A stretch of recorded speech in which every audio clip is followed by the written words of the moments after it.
Good day to our fellow viewers. This is Anderson So, your host for tonight's online mini-webinar event with the theme, Kwentong Nescafé, Kasambuhay Ng Bawat Pilipino. This is just a reminder that this mini-webinar is part of an online promotion for the HOLIC FAIR event, which will be held at Pavillon, Metropolitan Park on September 13, 2022 at 5 o'clock p.m. Also, please stay tuned throughout this webinar because there will be 5 lucky winners who will get a chance to win free tickets plus an early access to the HOLIC FAIR event.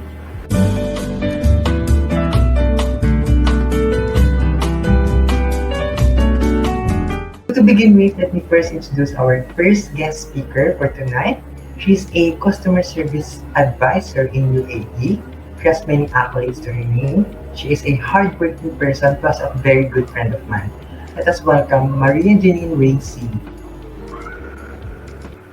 Hi, I am Maria Janine C. and I am currently working as an OFW here in United Arab Emirates, and my work is customer service advisor. So yung meaning ng work ko is serving customers, customer service. So sa work ko talaga kailangan lagi kang gising, lagi kang aware, bawal yung na parang wala ka sa utak mo, bangag ka.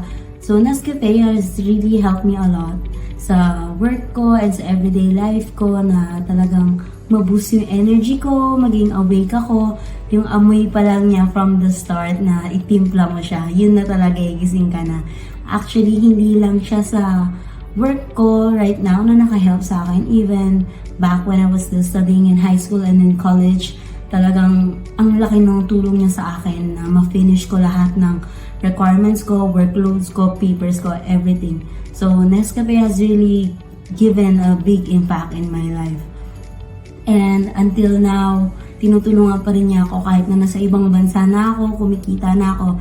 Nescafe is really the one. Hanggang dito, yun pa rin yung hinahanap ko kahit na ang daming different brands of coffee na nandyan sa market. Nescafe is really the top one. Flavor for every moment, Nescafe.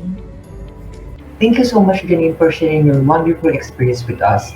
Before we move on to our next guest speaker, let us first watch this Nescafe commercial.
For our second guest speaker, she hails all the way from Washington.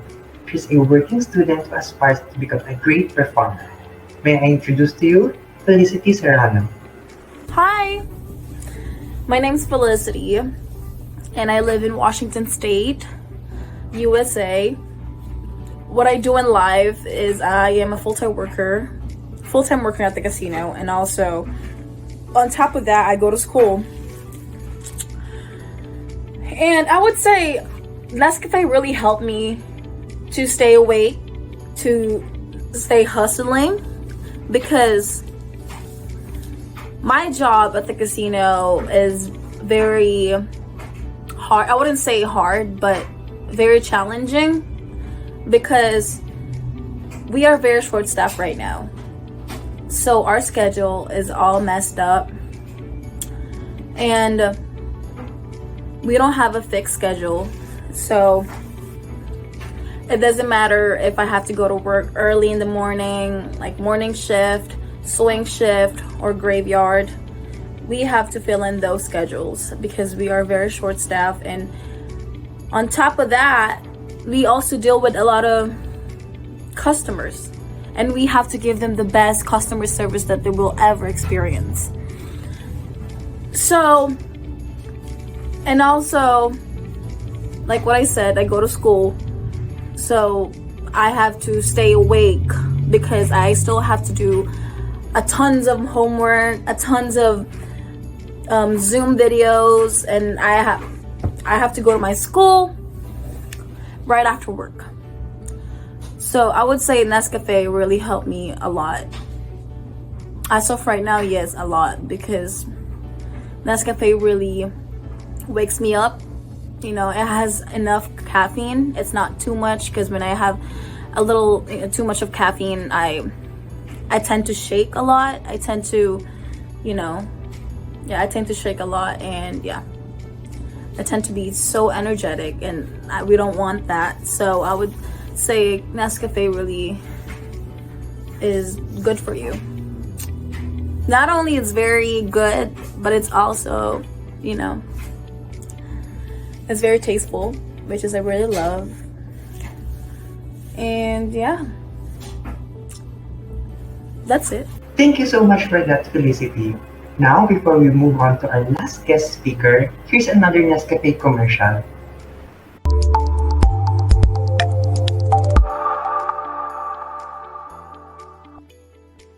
Lumipas man ang araw at ang buwan, pero labis ang aking pasasalamat sa mga taong patuloy sa akin na yumayakap mula noon hanggang ngayon.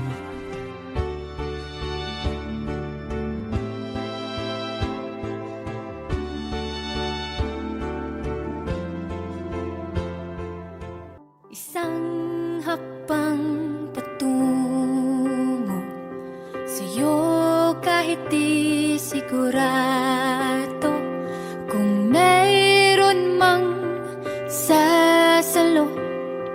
Isa, dalawa, tatlo, susugal ako. Isa, dalawa, tatlo, susugal ako.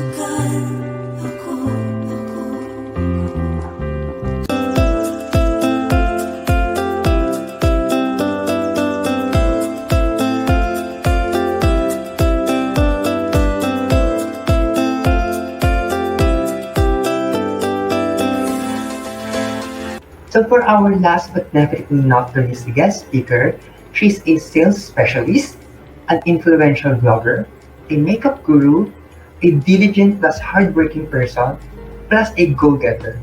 Let us welcome Ms. Desiree Joyce Oghaya. Hi, my name is Des, and I'm 22 years old, and currently I'm working sa isa sa mga BPO in companies dito sa Philippines.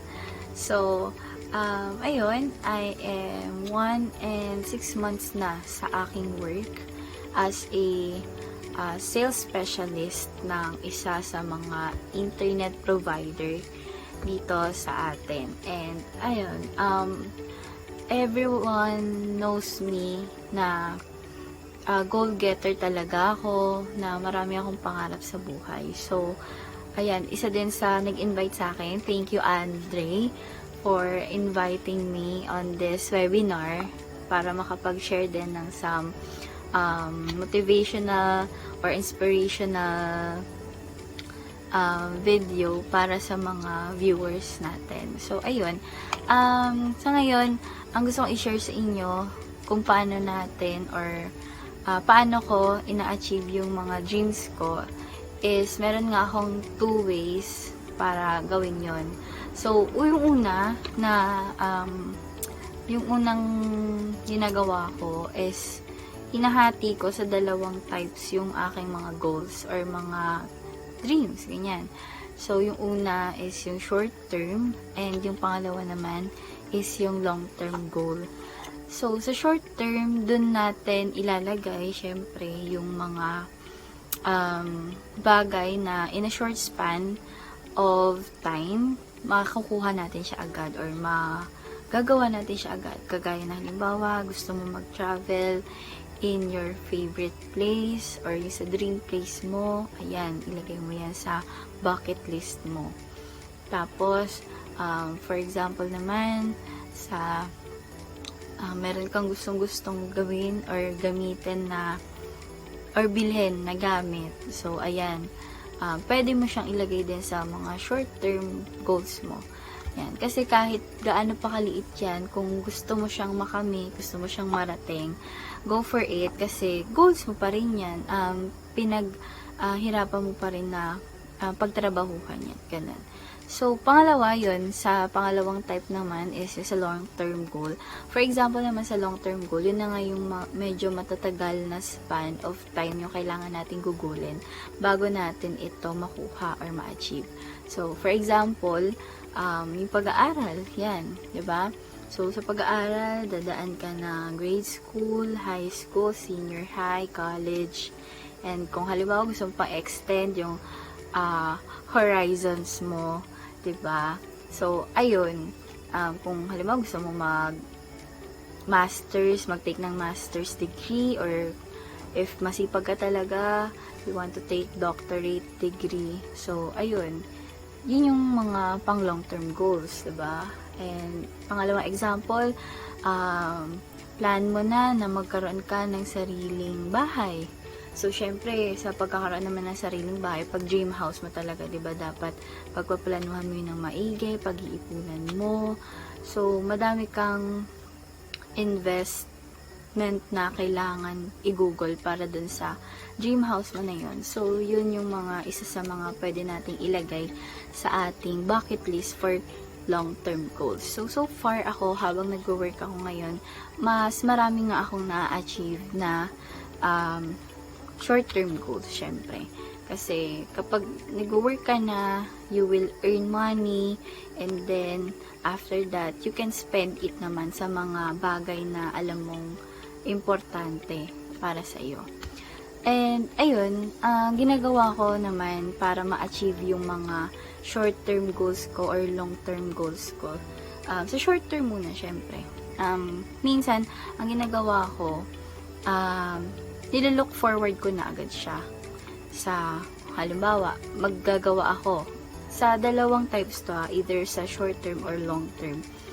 Gagawa ako ng timeline for that specific goal, and then kung halimbawa sa short term yung goal na yun, so in a short span of time, dapat makuha ko or magawa ko yung bagay na yun or yung dream na yun.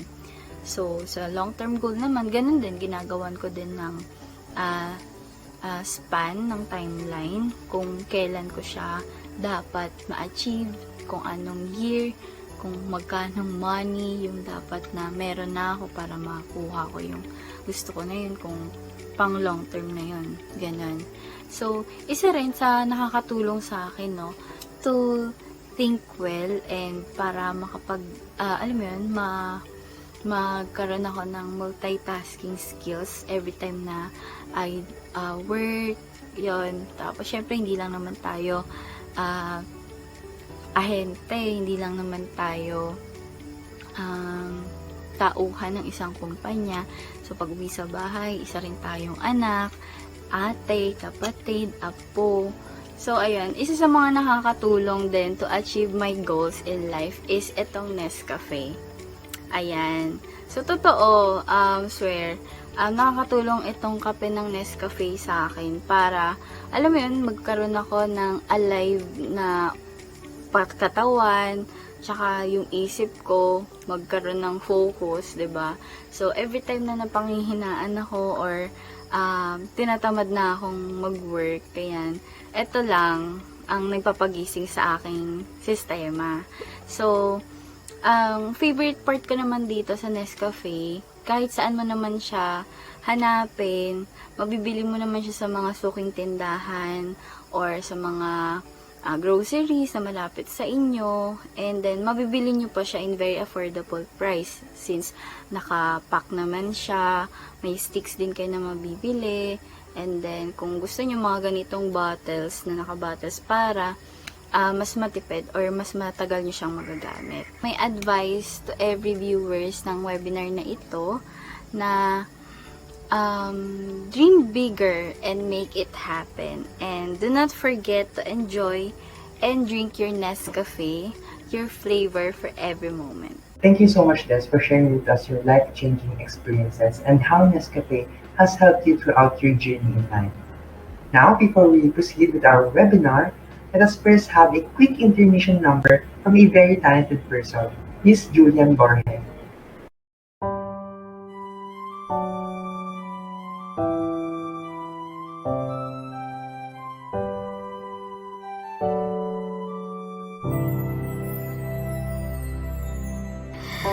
I close my eyes and I can see the world is waiting up for me, that I call my own.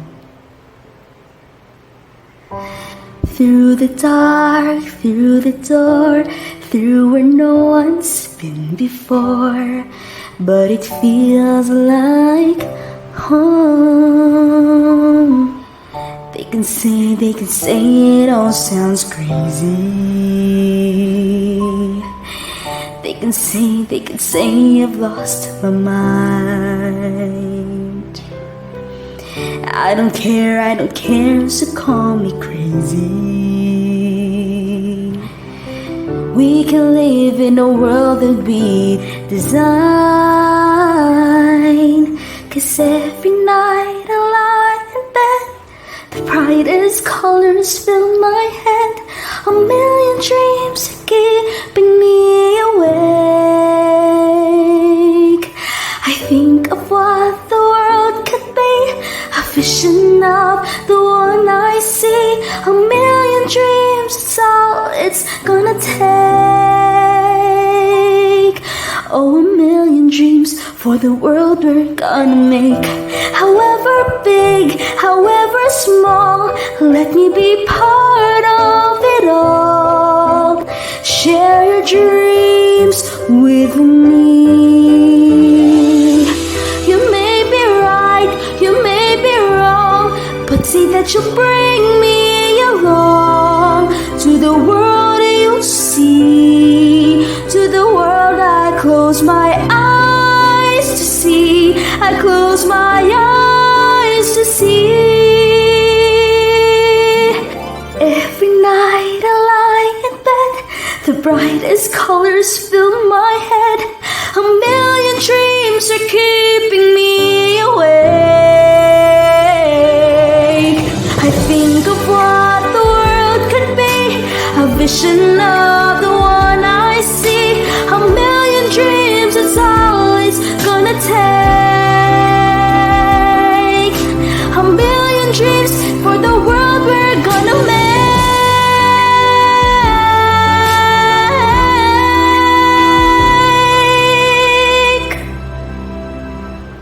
For the world we're gonna make.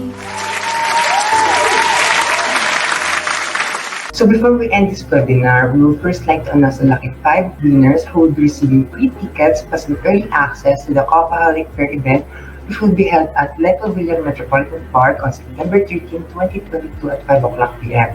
These are: first, 𝗘𝗗𝗨𝗖𝗔𝗧𝗜𝗢; second, 𝗘𝗗𝗨𝗖𝗔𝗍; third, 𝗘𝗗𝗨𝗏𝗂𝗡𝗦; fourth, 𝗘𝗗𝗨𝗏𝗡𝗦; and fifth, 𝗘𝗗𝗟𝗬. These 5 people, please expect an email from us after the webinar. We have finally reached the end of this webinar.